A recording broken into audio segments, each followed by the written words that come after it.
The Lantern is brought to you by Innovation Economy Banking at JP Morgan. This is Matt from MGMT Boston. We've got another episode of The Lantern. Dan, the co-founder and CEO of Cyvl. Excited to have you here. Thanks for having me, Matt. It's great. So let's talk about what is going on in the startup. What is Cyvl, and what are we excited about in the second half of the year? Yeah, so I'll start quick with a few words on what Cyvl is. Really what we're doing is reinventing infrastructure management for public works departments across America. A very outdated industry that's been overlooked for decades and decades of how we manage really our country's critical infrastructure. First and foremost, we're starting with helping them better manage roadways, the streets that you and I all drive on a daily basis. And then really as we go forward from that, it's helping them manage other infrastructure asset classes that are critical to society. We're doing this with a hardware-enabled software platform. So we send sensors out into the world on vehicles, 3D mapping every single centimeter of infrastructure that you can see. We do this with laser scanning technology and cameras and GPS. And then we process these digital representations of infrastructure to provide better insights and just help governments understand where to prioritize their time and their funds so that ultimately infrastructure is being improved. We're paving more roads for less money, and people like you and me are happier because there are less potholes at the end of the day. And as Daniel told me in preparation for this segment, this is the easy button for public works departments, which is a great way of putting it. It's a little tagline. Yep, easy button for public works. So obviously so much to do, from the hardware component to building a great software platform and delivering value to governments. As you think about like the rest of the year, what are some of the key focus areas that Cyvl, you and the rest of your team are focused on? Yeah, so I'd say coming into 2024, really our main objectives were expanding our coverage across the US. We did a really great job in our first 2 years, really creating a name presence for ourselves across New England. Sure. First year, we just focused only on Massachusetts, Connecticut, Rhode Island. Now we have that reputation and we're in, I want to say, maybe 30 or 40 states across the US now. So that was a big thing we're doing, starting to plant the seeds in these states and then seeing expansion once, one government sees it working out very well.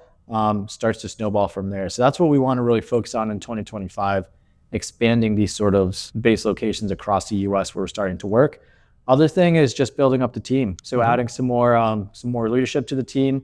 We're a pretty lean team based here in Somerville, right outside of Boston. Hired our first VP of product, in the search for our first VP of sales, head of sales, and maybe some engineering leadership too. And then just adding to the engineering ranks, looking for top software engineers and machine learning engineers. Cool. Now, you started this company basically in your dorm room when you were still in college. Yep. A lot of learnings that come from building startups, speaking to members of the community, whether that's founders, operators, or anyone else. Like, what have you learned about building startups? Yeah.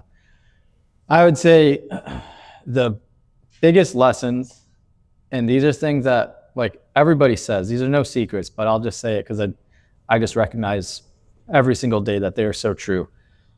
The first one is probably hard work pays off, but you got to put in the work every single day.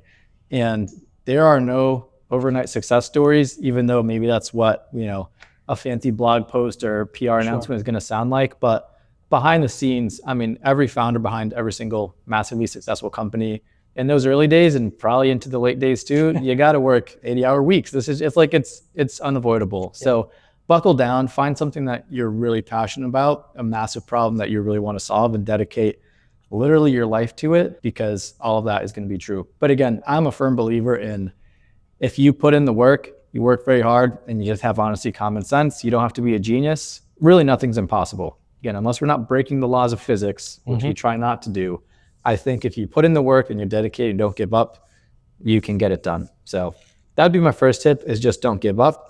I think there were tons of times where we could have given up, but we just keep charging forward. The other thing is maybe less profound as that one, but it's just talk to customers as much as you can.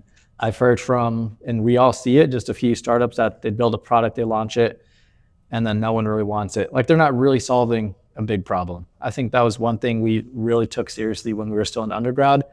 We spoke to probably over 100 public works departments our junior and senior year before we even built any of the technology, and just reaffirms that yes, people would want this, and there's a big enough market to support a company out of it. So definitely do that before you start dedicating your life to something that maybe no one wants. Absolutely. Those are the big two things. And last, what is your ask? What can we do around the Boston startup community and beyond to help you, to help Cyvl? Yeah. I'd say the biggest thing is folks that are really engaged in their community. It could be going to town city meetings, doesn't even have to be public works related, is just bringing awareness of civil solutions or solutions like Cyvl's. I think it's tough for municipalities to be out there looking for better ways to do things just because they don't have time. I mean, they're so short staffed as it is. So yeah, that's one way you could really help out us is if your town or city, you think they could maybe improve the roads a little bit. I'm assuming most people would agree with that. Definitely put Cyvl on their radar. And even outside of Boston, again, we're all across the US. So we'd love to chat with anyone that's looking to bring some technology to really supercharge their public works departments. Amazing. Matt from MGMT Boston. This is Dan from Cyvl, the easy button for public works departments. Thanks for joining us. Thanks, Matt. Appreciate it. This episode of The Lantern is brought to you by Innovation Economy Banking at JP Morgan. With JP Morgan's guidance, your startup can go from growing pains to growing without limits. With tech that powers your growth and bankers across the globe to help you disrupt every market, you can go from seed to IPO and beyond. JP Morgan, let's build your future together.